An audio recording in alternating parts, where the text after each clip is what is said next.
माजी पंतप्रधान श्रीमती इंदिरा गांधी हे श्रीगोंदा दौऱ्यावर असताना हेलिकॉप्टरची दिशा भरकटल्याने त्या निर्जन शेतात उतरल्याचा किस्सा आजच्या व्हिडिओचा विषय आहे. ज्येष्ठ पत्रकार श्री अशोक होनराव व काँग्रेसचे जुने कार्यकर्ते श्री भाई इनामदार यांच्याद्वारे मिळालेल्या माहितीच्या आधारे याचे लेखन केलेले आहे. 1978 सालची ही घटना आहे. तेव्हा केंद्रात जनता पक्षाचे सरकार सत्तेवर होते. इंदिरा गांधी यांचे सरकार आणीबाणीमुळे पराभूत झाले होते. स्वतः इंदिराजी देखील निवडणूक हरल्या होत्या. केंद्रातच नव्हे तर राज्यात देखील सत्तांतर झाले होते. काँग्रेसचे सरकार पाडून श्री शरद पवार महाराष्ट्राचे मुख्यमंत्री झाले होते. अशावेळी मरगळलेल्या काँग्रेस कार्यकर्त्यात नवचैतन्य आणण्यासाठी श्रीमती इंदिरा गांधी यांनी देशभर दौरे सुरू केले होते.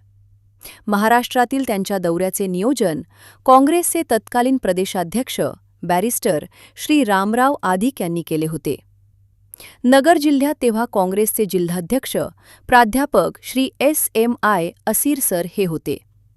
श्री असीर व श्री आदिक हे दोघे नगर जिल्ह्यातील असल्याने त्यांनी इंदिरा गांधी यांच्या श्रीगोंदा दौऱ्याचे नियोजन केले.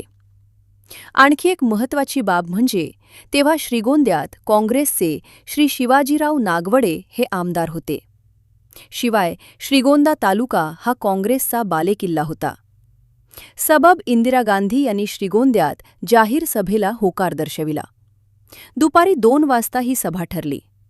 ठिकाण होते स्टेशन रोडवरील गांधी पेट्रोल पंपाची मोकळी जागा. इंदिराजी हेलिकॉप्टरने पुण्याहून श्रीगोंद्याकडे निघाल्या. हेलिकॉप्टरला तेव्हा आजच्यासारखी आधुनिक नेव्हिगेशन यंत्रणा नव्हती.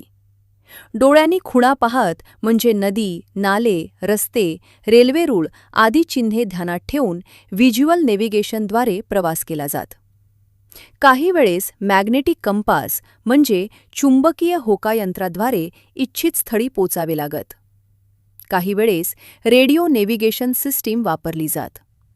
श्रीगोंदा दौऱ्यात दृश्य खुणांचा वापर करून प्रवास जारी होता.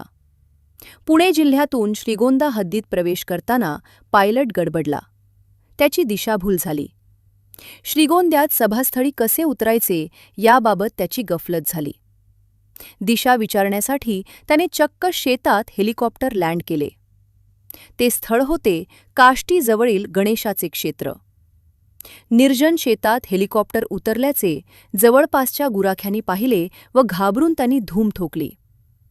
थोड्या वेळाने स्वतः इंदिराजी हेलिकॉप्टर बाहेर आल्या. त्यांनी इशाऱ्याने गुराख्यांना बोलावले. कोणी जवळ येईना. पायलटने श्रीगोंदा कोठे आहे हे विचारले. काही खानाखुणा ध्यानात ठेवल्या. इंदिराजी पुन्हा हेलिकॉप्टरमध्ये बसल्या व श्रीगोंद्याकडे मार्गस्थ झाल्या. मैनाबाई यांच्या माळावर हेलिकॉप्टर उतरले. B&Cच्या गेस्ट हाऊसवर इंदिराजी गेल्या. तेथे त्यांनी अल्पोपहार केला नाही. केवळ एक चिक्कू घेतला. येथून त्या सभास्थळी रवाना झाल्या. जमलेल्या गर्दीला अभिवादन करीत त्या व्यासपीठावर गेल्या. तेथे त्यांनी जोरदार भाषण केले. त्यांच्या स्वागतासाठी आणलेले हार स्वीकारत ते जनसमुदायाकडे भिरकावले. इंदिराजी श्रीगोंद्यात जेवल्या नाहीत. सभा संपल्यावर त्यांना शिरूरला जायचे होते. तेथे श्री रसिकसेठ धारीवाल यांच्या निवासस्थानी त्यांनी भोजन केले. पालकची भाजी मेन्यूत असावी अशी सूचना त्यांनी आधीच केली होती. श्रीगोंद्याच्या सभेत आमदार श्री शिवाजीराव नागवडे, माजी मंत्री श्री बाबूराव भारसकर, श्री शिवराम अण्णा पाचपुते, श्री आबासाहेब लगड, श्री खासेराव काका वाबडे, श्री संपतराव जामदार, श्री मुरलीधर अण्णा होनराव, श्री मधुकर रणसिंग, काँग्रेसचे तालुकाध्यक्ष श्री भाऊसाहेब माने, ॲडव्होकेट श्री सुभाष डांगे, श्री मल्हारराव घोडके, श्री सुरेश बोरा, श्री शंकरशेठ गांधी आदी नेत्यांनी या मेळाव्याचे यशस्वी आयोजन केले होते.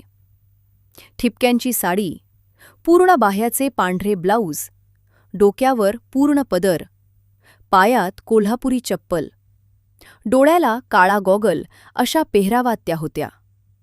सभेपूर्वी त्यांच्या हस्ते श्री शंकरशेठ गांधी यांच्या पेट्रोल पंपाचे भूमिपूजन करण्यात आले. श्री गांधी यांचे नातू श्री सचिन गांधी यांनी ही आठवण श्रीगोंदा नामाकडे आवर्जून सांगितली. अशाच नवनवीन राजकीय व सांस्कृतिक माहितीसाठी पाहत रहा श्रीगोंदा नामा. जय हिंद, जय महाराष्ट्र.